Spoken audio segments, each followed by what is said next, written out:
What we have here is the cover that I suspect is a silver seal, and it acts like a silver seal. This is a good straight edge.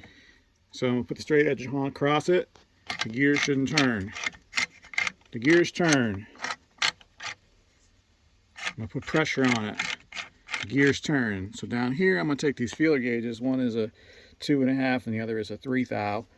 And I'm going to take the 3 thou and see if it'll go in. 3 thousandths right there.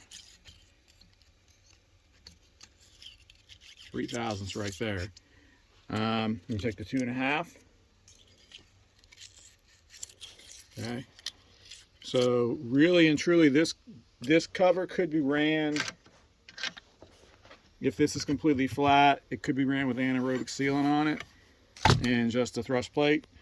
And if everything is completely flat, should work just fine. 2 flat surfaces, anaerobic sealant, no gasket. You could run the plastic Mylar shim gasket, but I'm not really a fan of just running one of those.